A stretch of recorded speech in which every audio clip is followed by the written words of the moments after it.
Everybody in your life will have a turn back moment. You always have a moment in your life where the direction you're going, you will have to make a decision to keep going or you turn back. The sad thing is, the average person turns back. There's a popular quote going around at the moment. The person you will be in 5 years is based on the books you read and the people you hang around with today.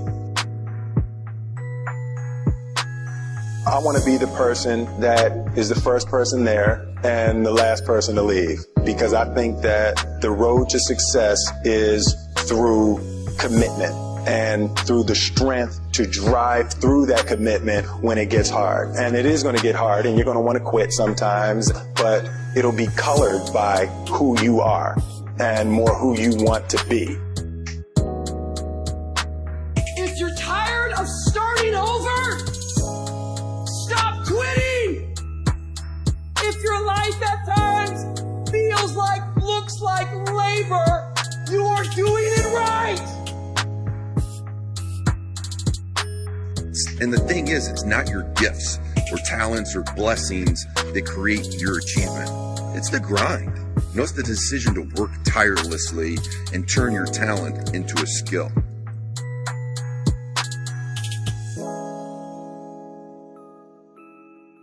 Forgiveness is the fragrance that the violet sheds on the heel that has crushed it. That's divine love.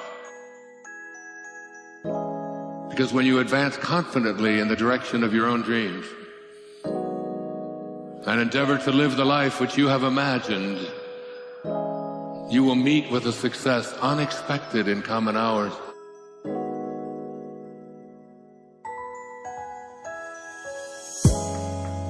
And many of you cannot get to your level of success. You cannot get to dominance because you are worried about everything that's coming in your ear, guys. You gotta learn to kill the noise. Who cares what they say? Dominance. Who cares what they think? Dominance. Listen to me, nothing succeeds like success. The reason why I've been telling you don't be average, don't be good, try to be great and be phenomenal. The reason why I told you that is because you have to understand if you stay average and you stay good, you'll never get to where you're trying to get to. Easy, it's not an option. But it's worth fighting. It's worth believing. It's worth giving yourself a chance. It's worth mustering yourself up, standing up inside yourself. It's worth fighting relentlessly, never giving up. It's worth fighting a good fight. It's worth being around motivated, positive people. It's worth being up-tempo. It's easy to have faith and feel good when you're feeling good and you have no pain and your bills are paid and you got a clean bill of health from the doctor. It's easy to be motivated then. But when that's not the situation, it's hard. When you look in the mirror, you don't see the person that you once saw. It's hard. I know it's hard, but do it hard.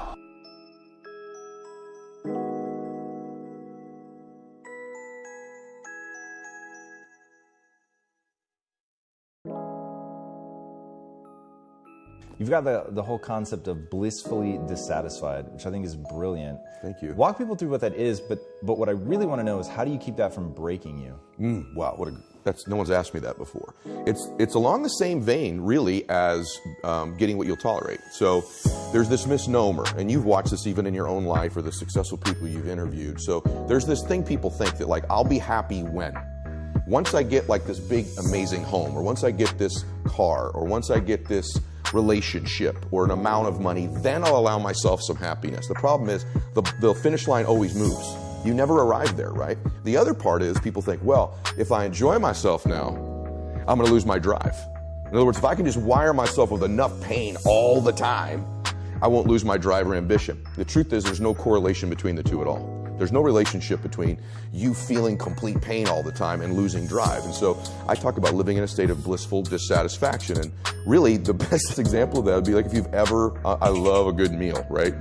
You know, if I bite into a great piece of steak, if you're a steak eater like I am, you take that first bite, it's like complete bliss, right?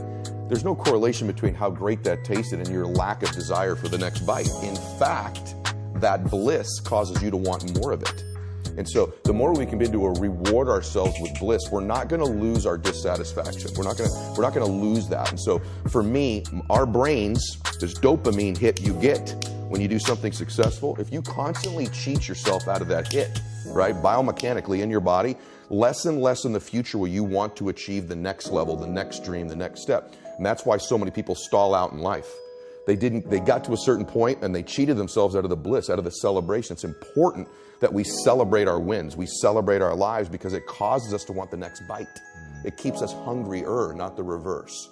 And so for me, I want to live in a state of being grateful and blissful now, not waiting for some future place or date that may never arise. So the first thing is, the people I know that are really happy are very self-aware. In fact, the best entrepreneurs I know are very self-aware. They're aware of their shortcomings, right? They want to improve them. They want to get to the next version of themselves all the time. And so for me, self-confidence comes because I didn't have it. And I think anytime you meet somebody like yourself or myself who might now appear self-confident, it's because I really had to find tools and resources because I was so insecure and shy and introverted. So I had to find techniques and resources to build that up in me. And for me, it's very simple. It's the promises that I keep to myself. If I have a habit over and over of beginning to stack one on top of the other, of keeping promises I make to me, not other people. In other words, the minute you begin to get external in your life, worrying about what other people think about you, right? You've lost all control. And it never fills you up. And people's admiration, people's gratitude towards you will never fill you up. It's your own. It's your own inside. And so for me, self-confidence comes from keeping the promises I make to myself. And the other part of it is being aware I'm doing it. In other words, most people don't give themselves enough credit all the time.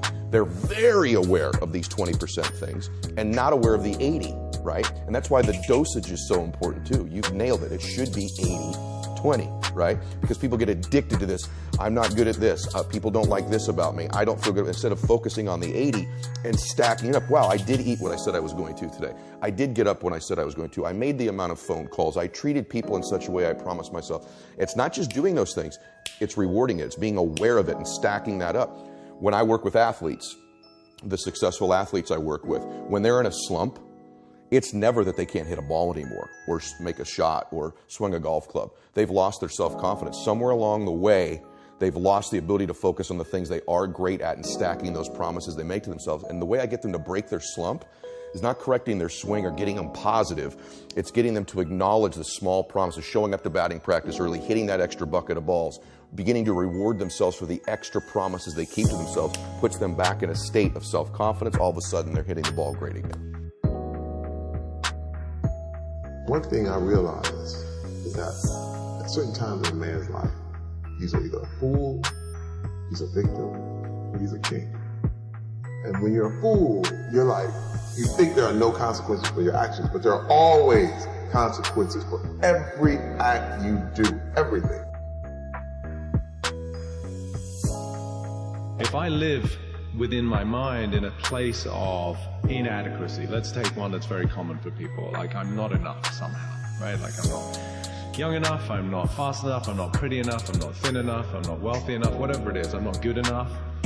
Then that becomes like this sort of linguistic prison that somebody lives within. Now that is going to create frustration, dis-ease, the absence of ease, and then that cascades into the physicality. So the subtle level is the mind, and then that manifests in the body. Like I am depressed. Like again, it's inaccurate. It's I know that's how they feel, but it's not who they are. And so I like to create separation so that you can sort of disentangle yourself from these deeper seated beliefs of inadequacy, insecurity, and scarcity. So that's where, for me, most people are doing everything they can to obviously have a vital life, to be well, to be healthy. But if you don't change the relationship you have with yourself and your subconscious and your mind, it's all for now, as far as I'm concerned. Like at best, you're going to get transitory relief. You know, you're basically becoming the best version of your limited self. Both of those things require hard work. You are in love because you work very hard every single day of your life to stay in love. You find a job that brings you ultimate joy because you work hard every single day to serve those around you, and you maintain that joy. It's not a discovery. But the problem is the sense of impatience. It's as if an entire generation is standing at the foot of a mountain. They know exactly what they want. They can see the summit. What they can't see is the mountain. This large, immovable object. Life, career fulfillment, relationships are journeys. We create our own reality. So that will be true for me. I'm saying you're going to come out the other side of this and you will be unstoppable. Your back's against the wall. You got work to do. Like, let's go. You've got to see it in your mind. Now, this is the beautiful scenario. This is what it's all about. Save that in your mind and think of it often. Think. Every time you think of your goal and you're trying to figure out how you're going to do it, think of that vertical wall of ice. What's the next step? That's all you really have to know. One step at a time. And you'll get to wherever you're going.